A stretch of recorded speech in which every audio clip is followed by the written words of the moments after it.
Apakah jari telunjuk digerak-gerakan saat tahiyat, ya, ataukah diam saja, dan sampai mana batas bacaan tahiyat tahiyat awal?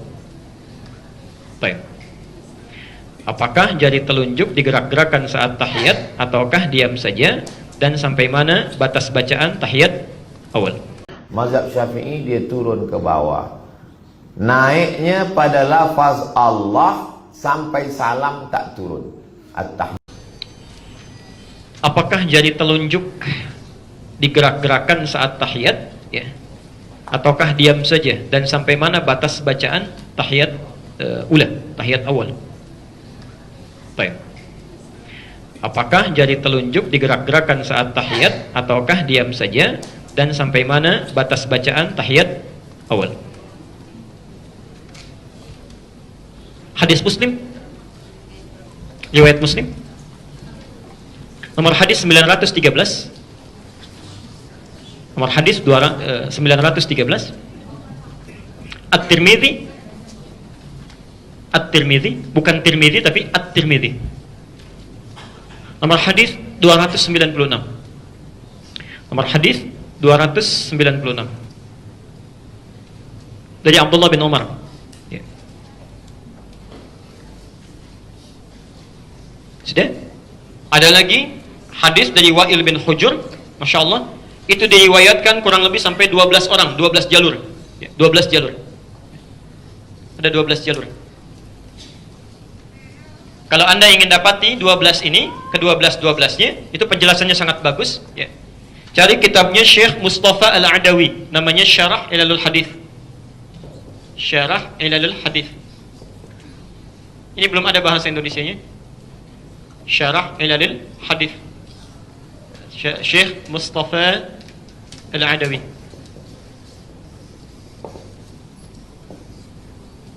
Halaman 178 sampai 180.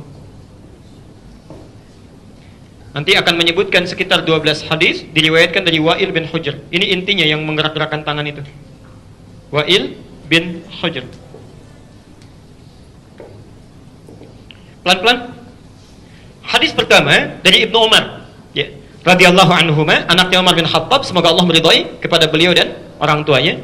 Beliau menyampaikan adalah Nabi sallallahu alaihi wasallam ketika memulai salat, ya, beliau menerangkan dengan panjang mulai dari bertakbir, ya, sampai dengan duduk di akhirnya, ya. Saya akan percepat saja sampai duduk di akhir. Kata beliau, fa wada'a kaffahul yumna ala fakhidhil yumna. Beliau meletakkan telapak tangan yang kanan di paha yang kanannya, ya. Jadi telapak tangan yang kanan diletakkan di paha yang kanannya, ya. Ada sebagian riwayat mendekatkan ke arah tempurungnya. Ada yang dekat ke tempurung, ada yang di pahanya. Itu dua-duanya sahih riwayatnya, ya. Kemudian perhatikan, melipat tangannya yang jempol ibham bertemu dengan yang wusta, yang tengah, gini. Jelas ya? Jadi meletakkan telapak tangan di pahanya, kemudian yang jempol dilingkarkan bertemu dengan yang tengah, yang wusta, gini. Jelas ya? Bukan yang jari kelingking, ya. Kalau yang ini apa? Manis. Kalau yang asam yang mana? Apa disebut manis, ya? Nah, ini kelingking, ini manis, ini tengah, yang ini telunjuk, ini jempol. Jadi jempol bertemu dengan yang tengah sini. Kemudian perhatikan, mengangkat rafa'as sababah, mengangkat yang telunjuknya, ya, mengangkat begini telunjuknya. Tsumma yad'u biha, ketika diangkat ini beliau berdoa. Beliau berdoa. Ini hadis pertama yang menyampaikan riwayat mengangkat tanpa menggerak-gerakannya. Ya, enggak pakai cuma ngangkat aja, ngangkat, tidak digerak-gerakan. Pelan-pelan. Itu di hadis Muslim, nomor hadis 913 tadi, dan At-Tirmidzi nomor hadis 296, ya. Hadisnya dari Ibnu Umar, ya. Jadi mengangkat telunjuk tanpa menggerak-gerakannya, cuma diangkat begini, kemudian tanpa digerak-gerakan. Pelan-pelan, saya selesaikan dulu ini, ya, supaya nanti tidak bertanya lagi. Menyikapi hadis ini, hadisnya sahih, ya, hadisnya sahih. Menyikapi hadis ini, ulama kemudian berbeda pendapat dalam prakteknya. Berbeda pendapat dalam prakteknya. Imam Malik, beliau berpandangan karena hadisnya mengatakan mengangkat telunjuknya saat tahiyat, meletakkan tangannya di pahanya, mengangkat kemudian jari yang telunjuknya, melipat jempol dengan jari tengahnya begini, diangkat, yad'u biha, kemudian beliau berdoa. Maka Imam Malik menyimpulkan mengangkat telunjuk saat tahiyat ini dimulai dari awal bacaan tahiyatnya. Ya. Jadi ketika Anda mengatakan at-tahiyatu lillah, ya? Atau at-tahiyatul mubarakatus salawatut thayyibat, itu ada. Yang satu dari Abdullah bin Mas'ud, satu dari Abdullah bin Umar. Jadi ketika Anda mengatakan at-tahiyatu lillah, telunjuk diangkat begini. Ya. Jelas sampai sini? Ya, saya belum bicara kapan diturunkan ya, baru diangkat dulu saja. Nah. Kemudian kata Imam Abu Hanifah, karena petunjuk isyarat ini ketika diangkat jadi telunjuk, satu jari saja menunjuk pada kalimat tauhid, dan kebiasaan orang-orang Arab ini, Imam Abu Hanifah ini, beliau dalam penalaran itu sangat cerdas sekali. Sangat cerdas. Beliau punya keunggulan, kalau membaca sesuatu itu bukan bersandar hanya pada dalil, tapi menafsirkan dalil pun lewat kaidah-kaidah bahasa, kultur, dan logika. Itu mazhab Syafi'i dia turun ke bawah. Naiknya pada lafaz Allah sampai salam tak turun. At-tahiyatul mubarakatus salawatut thayyibatu lillah. Assalamu alayka ayyuhan nabiy wa rahmatullahi wa barakatuh.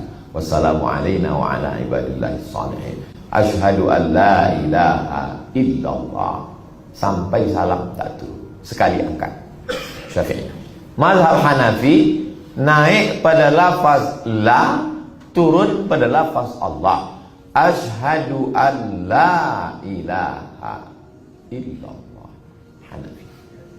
Mazhab Hambali menyebut lafaz Allah, setiap lafaz Allah telunjuk naik. At-tahiyatul mubarakatus salawatut thayyibatu lillah. Assalamu alayka ayyuhan nabiy wa rahmatullah. Assalamu alayna wa ala ibadillah. Asyhadu an la ilaha illallah. Asyhadu anna Muhammadar Rasulullah. Setiap lafaz Allah naik. Mazhab Maliki menggerakkan telunjuk dari awal sampai akhir, sebab dalam hadis itu mengatakan yuharrikuha, menggerakkannya dari awal sampai akhir, tapi geraknya ke kiri ke kanan. At-tahiyatul mubarakatus salawatut thayyibatu lillah. Tapi yang saya amalkan yang mazhab Syafi'i, mengangkat sekali pada lafaz Allah, tak turun sampai habis. Mata yang sebelumnya menengok tempat sujud, menengok ujung telunjuk manakala diangkat. Asyhadu an la ilaha illallah. Yang ditengok tu telunjuk kita, bukan telunjuk kawan.